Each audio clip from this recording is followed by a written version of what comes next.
Hey everybody, Jerb here. Today's video is the long-awaited Top 10 Girls video. The way I've set it up is it's a general top 10. There's more than 10 girls, but I kind of put a couple on par with other ones, so it's either or roughly in those spots.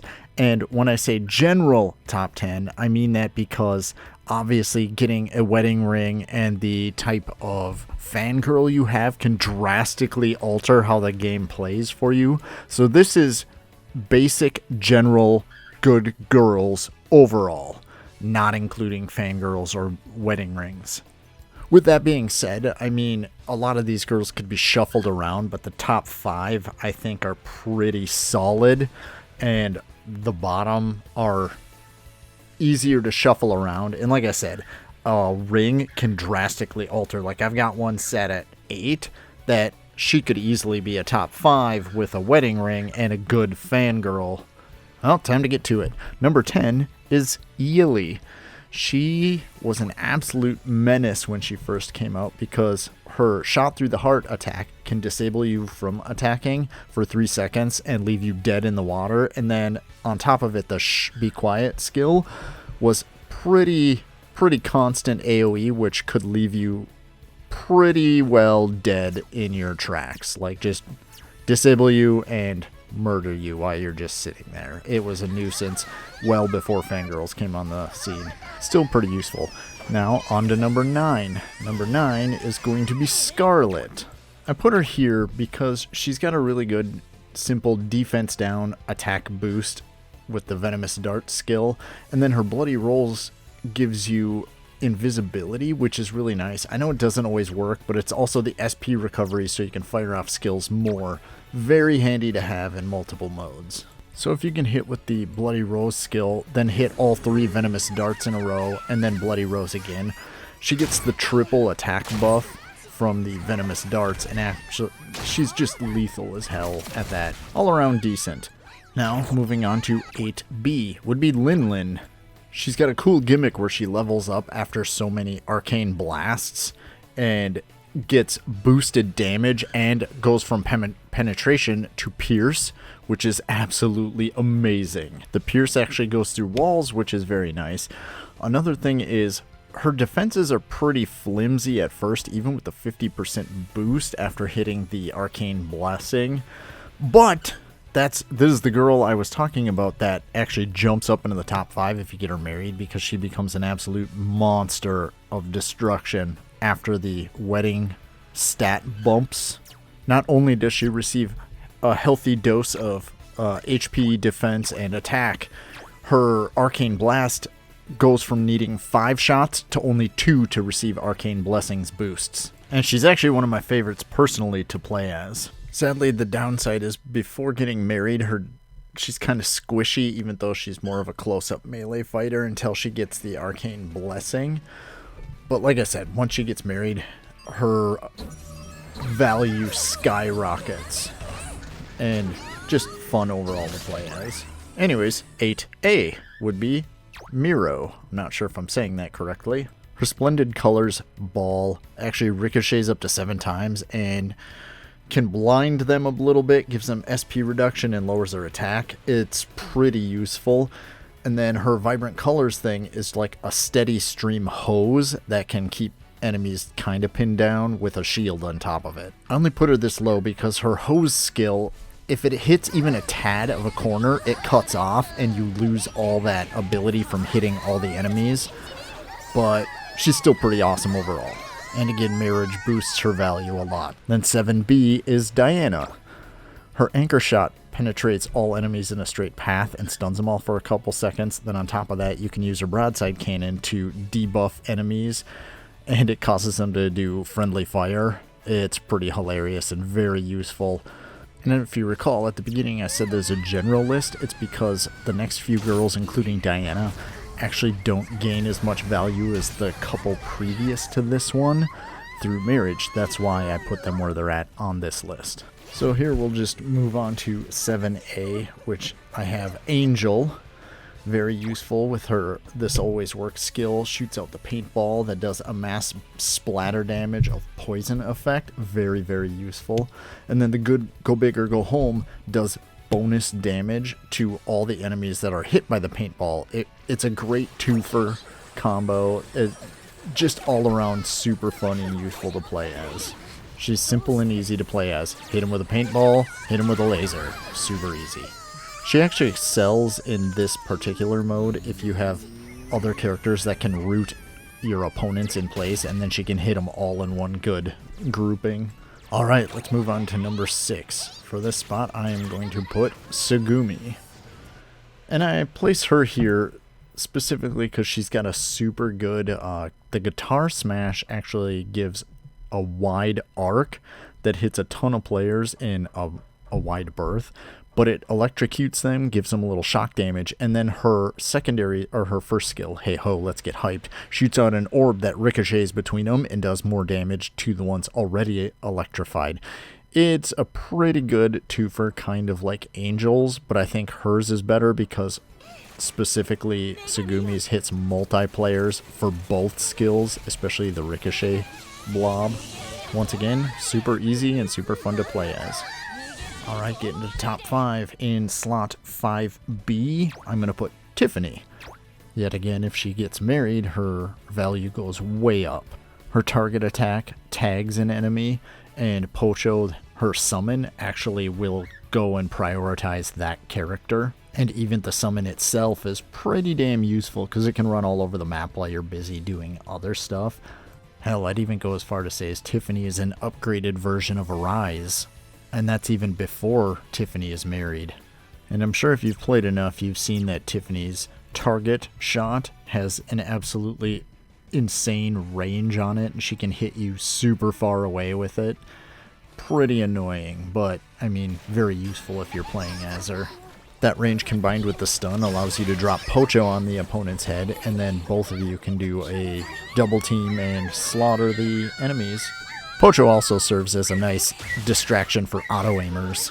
And let's move over onto 5A, would be Natasha. I placed her above Tiffany because her skills are just amazing. The mince cut hat throw can go through it penetrates all enemies in a path and then returns through that path, so you can rapidly increase your levels of hysteria, boosting your attack and defense. But then on top of that, her poison is just outrageous damage, and then it decreases their SP, does poison over time, and heals you. It's just an all-around amazing build. It should also be stated that any girl with a slam attack has a nice benefit for positioning, and you can sometimes hop walls and stuff with it. Makes it very useful for getting through levels and arenas. So she essentially gets an infectious traveling AoE along with the mobility of a slam skill. Very, very useful combo. Alright, let's move on to 4B, and I'm probably pronouncing this horridly. Odile? Odile? I don't know. She has an annoying as hell illusion of tornadoes that prevents you from attacking and can recover SP, and combined with the Dance of the White Swan, it does extra damage and then gives her all her skills back and then turns them into the Black Swan kind of effect. It's a really neat effect where you can flip-flop between the light and dark swans. Personally, I think it would have been cool to change the first skill as well as the dance skill, so the sheer white illusion could have become a sheer black illusion and changed the effects on it, but oh well. So let's move on to 4A. Eve. She is an absolute menace in the game, and she doesn't even have the opportunity to be married yet to get the stat bumps. Her Dreamland Protection has a bunch of targeting things that track down enemies, gives you a massive shield for the whole team, and then her Dreamland Shield barricade thing gives you a ton of boosts, a ton of AoE, and heals you a ton. She is just a true menace in team game modes.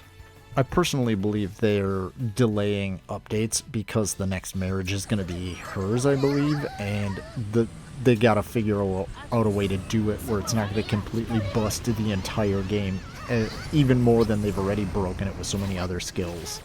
And literally the only reason I didn't put her higher is because she doesn't have marriage opportunity yet, but a really top tier whale that spends for this character is so hard to kill.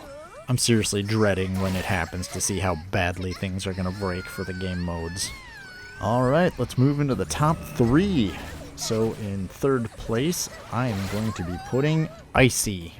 She's another girl that, once she's marriageable, it's going to be a nightmare to deal with. Her Let It Go skill is an multiple AoE that does a dot for mass damage, and it sucks all enemies into one line. In addition, she has the second skill, Absolute Zero, is a pierce attack that goes through all enemies, dispels their buffs, stuns them, and then also, on top of that, she gives a shield to all teammates for a 20% HP, which is absolutely nuts. Plus, Icy herself gets little AoE type thing shooting off of her, the ice spikes. I mean, just look at this. I line all the people up and then hit them with the spikes. It just sucks them all in, just pound them death. They're sitting ducks. This is Yili on steroids. It's truly ridiculous. Anyways, on to number 2. Jokey. I put her here because her first skill actually has a couple hidden features. One, it stops you mid-attack if you're trying to attack, does defense down, and it has a unique ability. It goes straight through shields in BUPG mode. Absolutely incredible skill. Then her second one knocks down enemies with a little explosion. It also wipes and bans buffs. Truly bonkers for the multiplayer game modes. And then getting married also makes her even more deadly on top of that. And now heading into the number 1 girl, I actually have it split in 2 parts. Defense and offense. And for defense, Haley. She's 1B. She's a wonderful character for defensive players because the defense down, but then she also has the Holy Thunder protection thing that gives her the 3 orbs, and anytime you have those orbs out, she reflects damage, so taking hits will cause whoever's shooting you to take the damage. Super, super good effect. And honestly, some people I've seen don't even have to fire shots. They just slam that skill and let themselves be hit because the person shooting you kills themselves. That effect is only made 100 times better by getting married to her, and then if you stack that with HP badges and damage reduction badges, oh man, she is an unstoppable juggernaut of reflecting action. And now let's get to number 1A for the offensive players. I know how that sounds, but it's Momona. Her Pichimo summon skill is a giant area on the ground, does up to 3 stacks of defense down, and then top that with the Annihilation Beam that apparently can swing an entire 180s and take out whole teams, that does extra damage to the people in Pichimo's little summon circle. She's a one-lady slaughter fest. You can literally lay waste to entire teams with just her. Super easy to play as, especially if you get like a buff boost where you can just drop the circles on the ground all over and then Annihilation Beam everything to hell. It's truly ludicrous how absurdly OP she is. So if you just want to run in and gun everything to death, this is definitely a great girl to have. Just get in, obliterate everything in your path, and you're good to go. So there you have it. The top 10 girls finally done. I've been considering doing a top 10 fangirls, but I don't know how I'd make that because I don't actually own all of them, but I see their effects being used all the time. If you made it this far, thank you for watching. Holy schmoly. Thank you. Also, if you disagree or agree, go ahead and put your ideas in the comment section below. That'd be very awesome. I'm curious to know when their next new girl will come out, because it's been, what, like 2 months, 3 months or something since the last one, which was Icy. I think it's 2 things, really. One, get all the different hosts and platforms on the same amount of girls all at once, because I think, God, what is it? Eurolabs is way behind from Eurogames, and they gotta find a way to make Eve marriageable without busting the game even more. So anyways, if you've made it this far, thank you so much for watching. It'd be awesome if you like, commented, or subscribed, or not, whatever. Do whatever makes you happy. Enjoy playing the game. Thank you very much. Have a good night.